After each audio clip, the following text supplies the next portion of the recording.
क्या आप जानते हैं, नगरी की डूबने की कथा भारतीय परंपरा और इतिहास में एक बेहद रहस्यमयी और रोचक विषय है। ये कहानी मुख्य रूप से भगवान श्री कृष्ण से जुड़ी हुई है और इसका वर्णन महाभारत, श्रीमद् भागवत पुराण और अन्य पुराणों में मिलता है। जब श्री कृष्ण ने मथुरा में कंस का वध किया, तब उनके शत्रु लगातार बढ़ने लगे। खासकर मगध के राजा जरासंध बार बार मथुरा पर आक्रमण करता था। अपनी प्रजा की रक्षा के लिए श्री कृष्ण ने एक नई नगरी बसाने का निर्णय लिया। उन्होंने समुद्र के बीच एक अद्भुत और सुरक्षित नगरी का निर्माण कराया, द्वारका। कहा जाता है कि इस नगरी को समुद्र देवता ने स्वयं स्थान दिया था और इसे दिव्य वास्तुकार विश्वकर्मा ने बनाया था। द्वारका नगरी सोने, चांदी और कीमती रत्नों से सजी हुई थी। यहाँ चौड़ी सड़कें, भव्य महल, सुंदर उद्यान और विशाल मंदिर थे। ये नगरी इतनी सुंदर थी कि इसे स्वर्ण नगरी कहा जाता था। द्वारका में श्री कृष्ण ने कई वर्षों तक शासन किया। यहाँ उनका परिवार, उनकी पत्नियां रुक्मिणी, सत्यभामा आदि और यदुवंशी लोग रहते थे। इस समय को द्वारका का स्वर्ण युग कहा जाता है। यहाँ धर्म, न्याय और समृद्धि का राज था। लोग खुशहाल थे और कोई भी संकट नहीं था। लेकिन धीरे धीरे समय बदलने लगा। महाभारत युद्ध के बाद जब पांडवों की जीत हुई, तब द्वारका में भी अशुभ संकेत आने लगे। एक दिन यदुवंशी युवकों ने मजाक में ऋषियों के साथ एक गलत व्यवहार किया। उन्होंने एक युवक को स्त्री के रूप में सजाकर ऋषियों से पूछा, बताइए इसके गर्भ से क्या जन्म होगा। ऋषियों ने इस अपमान से क्रोधित होकर श्राप दिया, इसके गर्भ से एक लोहे का मूसल पैदा होगा जो पूरे यदुवंश का नाश करेगा। ये श्राप सच हुआ।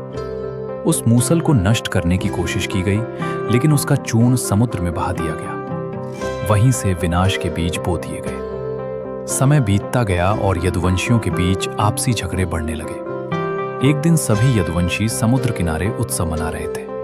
उन्होंने मदिरा पी ली और आपस में झगड़ा शुरू हो गया। जो लोहे का चूर्ण समुद्र में डाला गया था, वही घास के रूप में उगाया। उसी घास से बने हथियारों से यदुवंशी एक दूसरे को मारने लगे। इस भयानक युद्ध में पूरा यदुवंश नष्ट हो गया। जब सब कुछ समाप्त हो गया, तब श्री कृष्ण अकेले रह गए। वे जंगल में एक पीपल के पेड़ के नीचे ध्यान में बैठे थे।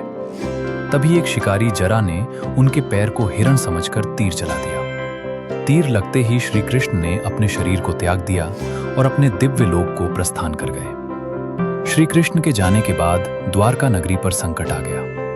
पुराणों में वर्णन मिलता है कि जैसे ही श्री कृष्ण ने पृथ्वी छोड़ी, समुद्र ने द्वारका को अपने अंदर समा लिया। धीरे धीरे पूरी नगरी जलमग्न हो गई। भव्य महल, मंदिर और सड़कें सब समुद्र के नीचे चले गए। केवल कुछ लोग ही समय रहते वहां से निकल पाए। आज भी द्वारका की कहानी सिर्फ धार्मिक नहीं, बल्कि ऐतिहासिक रहस्य भी है। भारतीय पुरातत्व सर्वेक्षण और वैज्ञानिकों ने गुजरात के तट के पास समुद्र के अंदर खोज की है।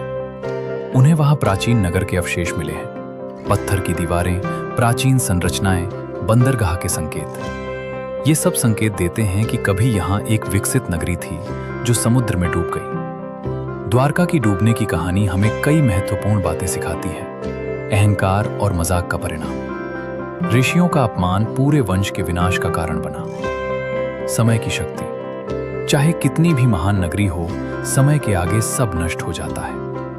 धर्म और मर्यादा का महत्व, जब धर्म से भटकाव होता है तो विनाश निश्चित है।